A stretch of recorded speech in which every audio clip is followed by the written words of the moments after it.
সরস্বতী মহাভাগে বিদ্যে কমলে লোচনে বিশ্বরূপে বিশালাক্ষী বিদ্যাং দেহি নমস্তুতে।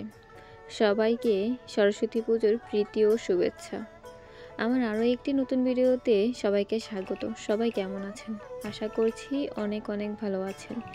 আজকের আমার এই পুরো ভিডিওতে আপনাদের সাথে শেয়ার করব আমাদের আজকে সরস্বতী পুজোর সারাদিন কেমন কাটলো, কোথায় কোথায় গেলাম, কি করলাম, সব কিছু। কথায় বলা হয় বাঙালিদের 12 মাসে 13 পার্বণ, আর তার মধ্যে যেমন রয়েছে নানা প্রকার লোকাচার মেলা, ঠিক তেমনই রয়েছে বিভিন্ন ধরনের পূজা। বিদ্যা বা জ্ঞানের দেবীরূপে দেবী সরস্বতীর আরাধনা হিন্দু গৃহস্থের প্রায় প্রত্যেকটি বাড়িতে অনুষ্ঠিত হয়ে থাকে। বাগদেবীর আরাধনায় বাঙালি সংস্কৃতি অত্যন্ত সংস্ক্রিয় এবং প্রাণবন্ত। শীতের সকাল শিশির ঘাসে সূর্য কিরণ লাগে, বিদ্যা বুদ্ধি জ্ঞানের বর মাগো চাই তোমার কাছে। এতক্ষণ আপনারা দেখছিলেন আমাদের বাড়ির কিছু ছোট ছোট ফুলবাগানের চিত্র, কুয়াশায় ঢাকা সকাল এবং আমাদের পুজোর বাটা সাজানোর ছোট্ট কয়েকটি ক্লিপ। এখন এই যে পিঠেগুলো দেখছেন, এগুলোকে বলা হয় আনুনে পিঠে। আনুনে পিঠে হচ্ছে চিতই পিঠে, কিন্তু এটাতে লবণ দেওয়া হয় না। তারপরেই তো আমরা রেডি হয়ে আমাদের পুজোর মণ্ডপে চলে আসলাম। পুজোর মণ্ডপে এসেই মায়ের স্নিগ্ধ সুন্দর মুখটা দেখে মনটা একদম ভরে গিয়েছে। আমাদের পুজোর মণ্ডপটাও কি সুন্দর করে সাজানো হয়েছে। পুরো মণ্ডপটা সাজানো হয়েছিল ছোট ছোট মাটির প্লেটের মধ্যে মায়ের কিছু ছবি এবং বিভিন্ন ধরনের কিছু ছবি এঁকে ছোট ছোট কাপের মধ্যে ডিজাইন করে, এবং সব থেকে যে পার্টটি ভালো লেগেছে সেটি হচ্ছে এই যে কাগজের পেপারগুলো দিয়ে পুরো মণ্ডপটি এত সুন্দর করে ফুটিয়ে তুলেছে যে আর কি বলবো। এদিকে এখন আমাদের মায়ের চক্ষুদান করা হচ্ছে।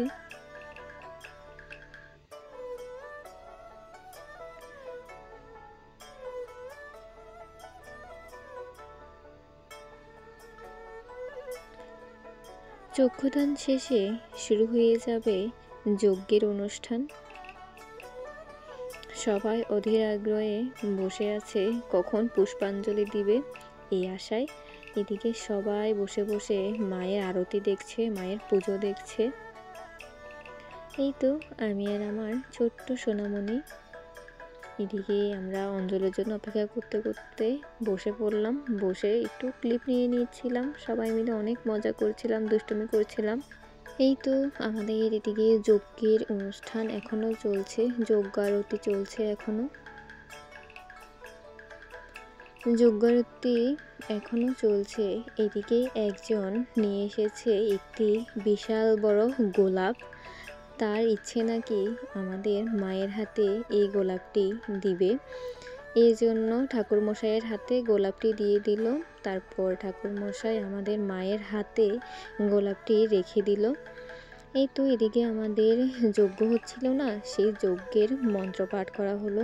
তারপর দুধ দিয়ে জল দিয়ে আমাদের যজ্ঞের আগুনটি নিভিয়ে নেওয়া হলো। তারপরে তো অঞ্জলি নেওয়ার জন্য বেলপত্র এবং পুষ্পপত্র সবার হাতে হাতে দিয়ে দিচ্ছে, আমরাও নিয়ে নিলাম।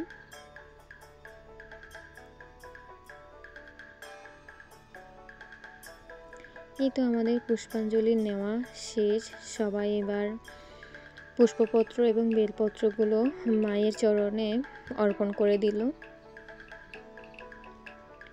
এইবার সবার সেই দীর্ঘক্ষণ অপেক্ষা করার পালা শেষ।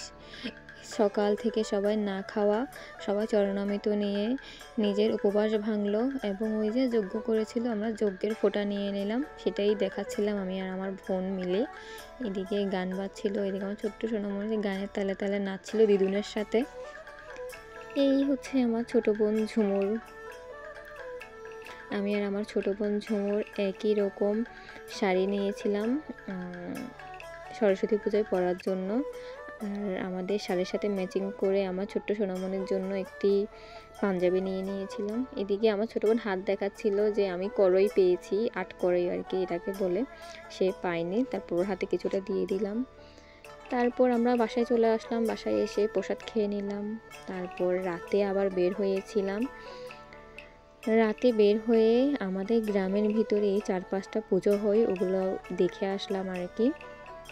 আমি আর আমার মা গিয়েছি, ঝুমুর আর আমার ছেলে যায়নি রাতে। আর আমরা দুজন মিলে গিয়ে একটু আমাদের গ্রামের পুজোগুলো দেখে আসলাম। 4-5টি পুজো, সব কটি পুজো এত এত সুন্দর হয়েছে, সাজানো প্যান্ডেলগুলো মানে দেখে থাকার মতো একদম। সব কটি পুজো আমাদের এখানে সুন্দর হয়েছে, স্নিগ্ধ লাগছিল একদম। আর এক একটি প্রতিমা কী বলবো, এত সুন্দর এত সুন্দর, মায়ের মুখগুলো দেখে মনটা শান্ত হয়ে যায়, ভালো হয়ে যায়।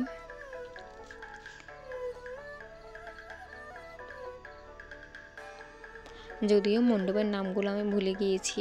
এই যতগুলো মণ্ডপ দেখছেন সবগুলো সুলতানপুর। আমাদের সুলতানপুরের ভিতরে হাসপাতাল থেকে সি অফিস আসার পথে এই জায়গা পড়ে। এই বছর তো আর আসা হবে না, কারণ যতক্ষণ আমি ভিডিওটা আপলোড করব ততদিনে এই পুজো শেষ হয়ে যাবে। সামনের বছর সবাইকে আমন্ত্রণ রইল, আমাদের সুলতানপুরের পুজোগুলো দেখে যাবেন, ভালো লাগবে সবার আশা করি। আমাদের এদিকের সবকটি পুজোই আমার ভীষণ ভীষণ রকমের ভালো লেগেছে। আপনাদের কেমন লেগেছে অবশ্যই আমাকে কমেন্ট করে জানাতে ভুলবেন না। ভালো লাগলে অবশ্যই একটি লাইক দিয়ে দিবেন। তারপর এটি হচ্ছে আমাদের শেষ পুজোর মণ্ডপ, এখানেই শেষ দেখে আমরা বাসায় চলে গিয়েছিলাম।